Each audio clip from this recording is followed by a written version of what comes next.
Welcome back to the deep dive. Today we're opening up a really dense but fascinating text. It's called The Treasury of Michael Saylor, edited by Anil Patel. Yeah, and fair warning to you listening. If you're expecting, a standard investment guide or hot stock tips, you are going to be very confused by this one. Right, because the mission of this deep dive isn't really to talk about finance at all. It's to explore Saylor's worldview through the lens of physics, engineering, and, well, energy systems. Which makes complete sense when you look at his background. I mean, he's not originally a Wall Street guy. He's an MIT grad in aeronautics and the history of science. So he approaches business problems just like engineering problems. And that mindset is totally clear in his origin story.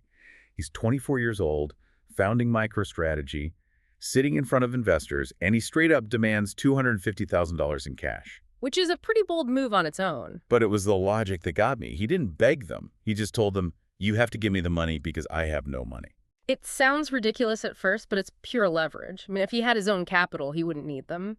So he turned his lack of resources into the exact reason the deal had to happen. Right. It really sets the stage for his whole philosophy. You strip everything down to raw logic. And the core logic in this collection is what he calls the physics of history. Basically saying human civilization is just a brutal competition to see who can channel energy the most effectively. Right, he creates this hierarchy of energy. Like, take John D. Rockefeller. We usually think of him as just a ruthless monopolist, but Saylor sees him as a genius of thermodynamics. Because of the shift away from whale blubber? Exactly.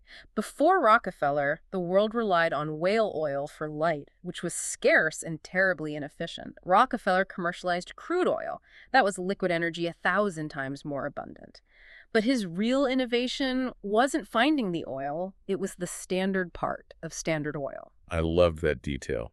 He realized if the kerosene wasn't refined perfectly, it would just explode in people's houses. Which is obviously bad for business. By standardizing the refining process, he turned a highly volatile chemical into a safe, reliable energy packet. He won because he stabilized the energy source for the masses. But having the energy is only step one. Saylor argues you also have to know how to concentrate it. He uses this pretty brutal comparison between a fighter's punch and a bullet. It is a great lesson in physics, though. A pro boxer's punch and a bullet from a handgun actually carry roughly the same amount of raw energy. It's about 500 joules. But the punch just bruises you. And the bullet, well, The bullet does a lot worse. Exactly, because it concentrates all that energy into a microscopic surface area. History belongs to those who focus energy best. It's why he talks about the European conquest of the New World.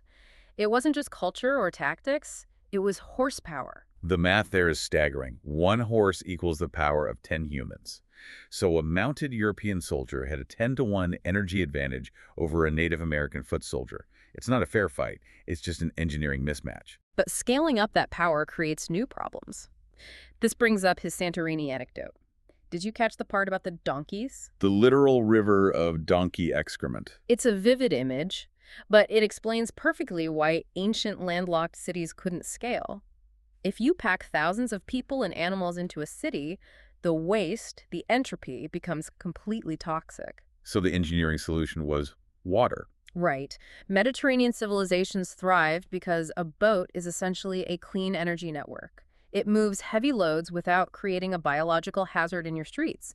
You simply can't scale a civilization if you can't flush the system. Which leads to this recurring theme of trade-offs, like the shift to agriculture. We usually see farming as this massive leap forward. And it was, in terms of density.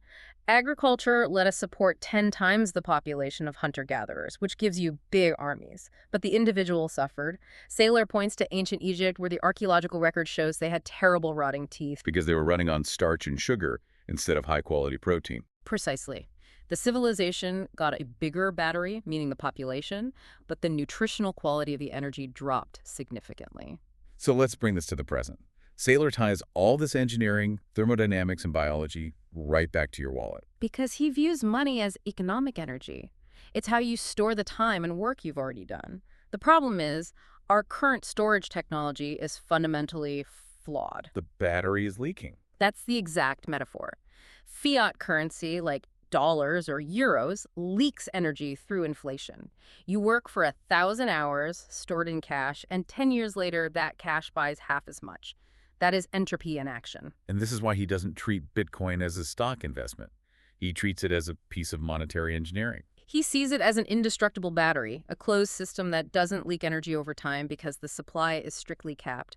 It's an engineering solution to the entropy problem of finance. It really reframes the whole conversation. It's not about watching a number go up on a screen. Mhm. It's about stopping your labor from evaporating. And it leaves you with a pretty tough question to answer. If money is just energy, where is your personal battery leaking right now? Think about where you might be bleeding energy in your own life without even realizing it. Thanks for joining us for this deep dive.